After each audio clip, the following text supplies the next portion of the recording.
Hello friends, દરરોજ સવારે બાળકોને લંચ બોક્સમાં શું આપવું એવો તમને પણ પ્રશ્ન થતો હોય તો આ વિડીયો સ્પેશિયલ તમારા માટે જ છે. લંચ બોક્સ માટે આજે આપણે એક એવી રેસીપી તૈયાર કરવાના છીએ જે ના તો પુલાવ છે કે ના તો બિરયાની, અને ફક્ત 5 જ મિનિટમાં કુકરની ફક્ત એક જ વિસલમાં બનીને તૈયાર થઈ જાય છે. આ નાસ્તો ખાવામાં જેટલો ટેસ્ટી છે ને, બનાવવામાં એટલો જ સહેલો છે. અને આ નાસ્તો જો તમે બાળકોને એકવાર બનાવીને આપશો ને તો એટલો બધો ભાવશે કે આખું લંચ બોક્સ ખાલી કરીને જ આવશે. તો હું છું નિરાલી અને નિરાલીસ કિચનમાં તમારું સ્વાગત છે. તો ચાલો બનાવવાનું શરૂ કરીએ. તો આ સુપર ટેસ્ટી નાસ્તો બનાવવા માટે સૌથી પહેલાં તો ગેસ ઓન કરી એક પ્રેશર કુકરમાં 2 ટેબલસ્પૂન જેટલું તેલ ઉમેરીશું.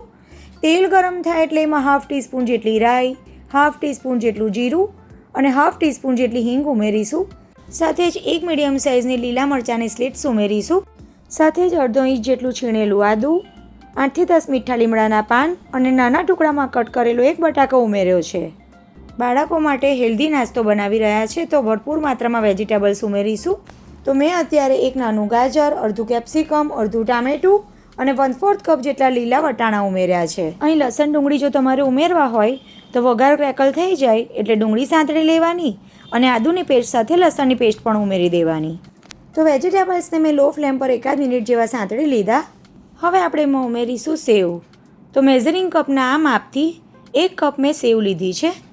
તો જે સેવ આપણે દૂધમાં ઉમેરીએ છીએ એ જ મેં અત્યારે લીધી છે. અને આ સેવ માર્કેટમાં વર્મિસેલીના નામે ઓળખાય છે. કોઈ પણ ગ્રોસરી સ્ટોરમાં ઇઝીલી મળી રહેશે.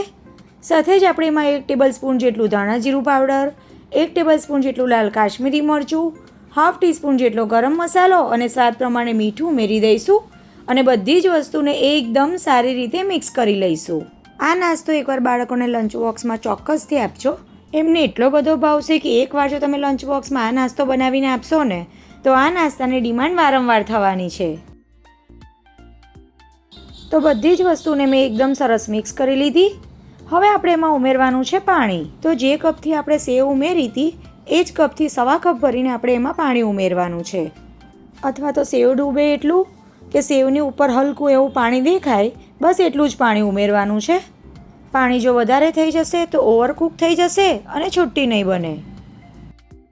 હવે પ્રેશર કુકરનું ઢાંકણ બંધ કરી વિસલ લગાવી ગેસની મીડિયમ ફ્લેમ પર એક વિસલ કરી લઈશું. ફક્ત એક જ વિસલ કરવાની છે.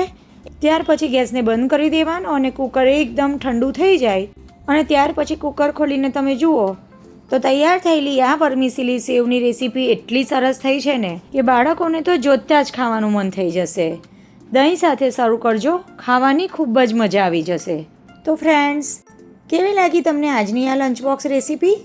રેસીપી સારી લાગી હોય તો વિડીયોને લાઇક કરજો, શેર કરજો. અને હા, હું તમારી સાથે સોમવારથી શનિવાર સુધીના લંચ બોક્સની રેસીપી શેર કરવાની છું. તો ચેનલને સબસ્ક્રાઈબ ના કરી હોય તો કરી લેજો, જેથી તમને મારી નવી રેસીપીના નોટિફિકેશન સૌથી પહેલાં મળી જાય.